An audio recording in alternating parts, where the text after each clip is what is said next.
Hey, what's up? It's Jordan here from hardcoremusicstudio.com. This video is going to show you how I EQ snare, and I'm using a cool session here. This is a song by a guy named Nick Johnston. If you haven't heard of him, he's a really fantastic guitar player, really talented, puts out these instrumental records, and I got to record and mix one of them a year or two ago, and I wanted to use this session to demonstrate the snare EQ techniques because there's hardly any snare sample being used at all in this mix. We've got a little bit of a D4 snare here, which is just an old 80s drum machine kind of thing, just to add a little bit of consistency, but it's mixed really low. 95% of the snare tone here is coming from the actual live snare. Here's what the mix sounds like.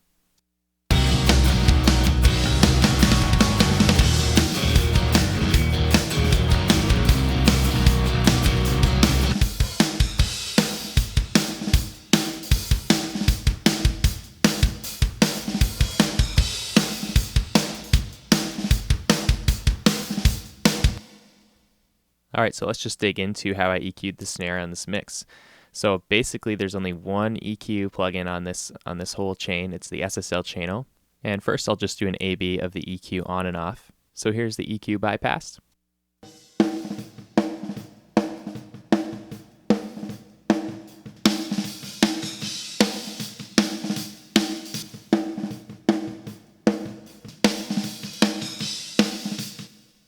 Pretty crazy difference here. So let's just go from top down on this plugin. So the first thing is a high pass filter at 150, just getting rid of any kind of low end kick bleed and rumble that's in there.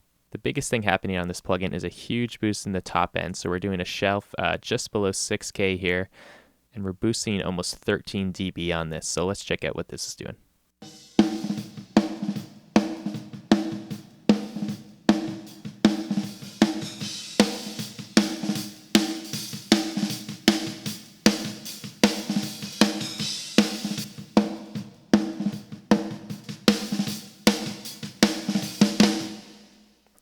So that top end boost there just instantly starts sounding like a snare that you hear on a modern record. And we had to boost it a lot. You know, a lot of times with live snares like this, it's a little dark sounding with just the raw recording, and you can't really be afraid to just keep cranking that knob as much as you can. And sometimes you can't do quite that much if there's a lot of cymbal bleed in there and stuff, but you've got to try and squeeze out as much top end and energy and crack out of the snare as you can. And this is really giving us not only just the brightness, but also that crack and the snap and the aggressive attack on the snare. So next, let's keep moving down the plugin. We've also got a boost around 3K, and we're doing about 6 dB here.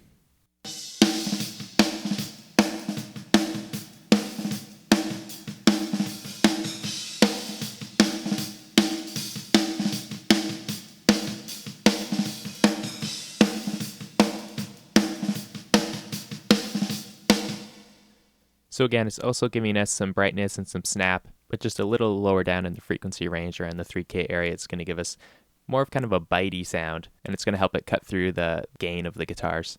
Next, we're doing a cut around 500 hertz. Notice I've got this bandwidth control set all the way to the narrowest possible position here, just because I don't want to do a wide dip here. I'm doing a narrow dip. Cutting out 4.6 dB. Let's check out the difference there.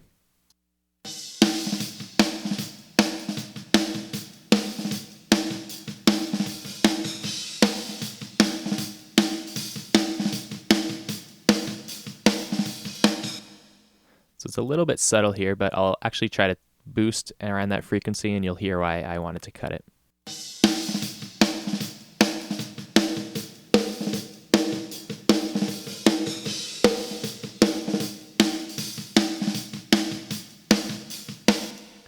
So with all the other boosting we're doing, it's already de-emphasizing that ringing frequency, but you could hear when I turn that up, there's just kind of an ugly, boxy kind of ring at that 500 area, so we're just dipping that out a little bit here. All right, lastly, the sweet spot for snares, 200 hertz. We're doing a nice boost there, about 6 dB. Notice I have the bell button engaged. That means it's just doing a bell boost instead of the shelf on the low end, so we're boosting at 200 here.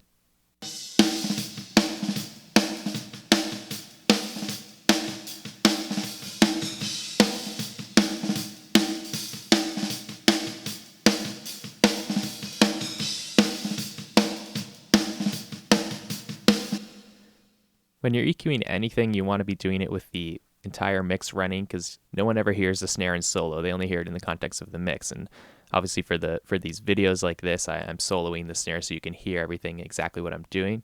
But especially when you're adding the top end and the bottom end in the snare, you need to have all the other instruments running in your mix so that you're adding enough so that it cuts through on the top end, and then it also sounds full on the bottom end.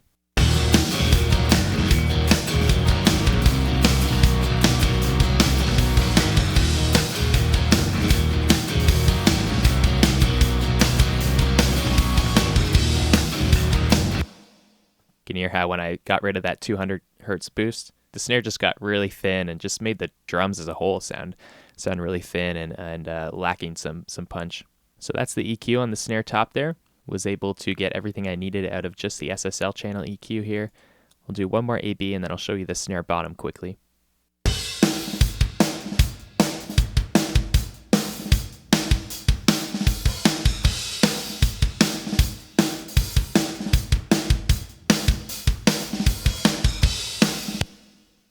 All right, and let's just check out the EQ on the snare bottom track real quick here. So here's what it sounds like without EQ.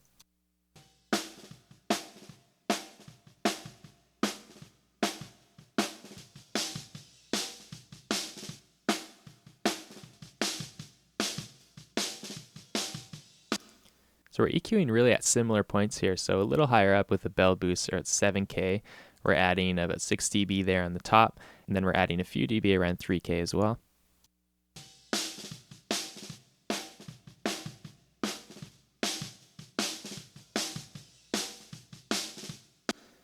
And then on the snare bottom, you can also boost at 200, so we're adding a couple dB there.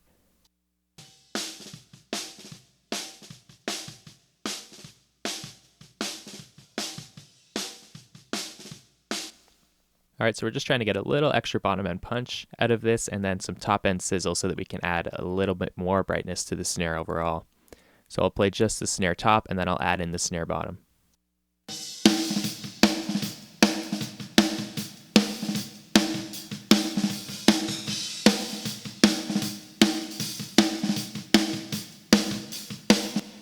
So you can hear I'm not adding a whole lot of the snare bottom in the mix, just enough to add a little bit more sizzle and brightness to the snare.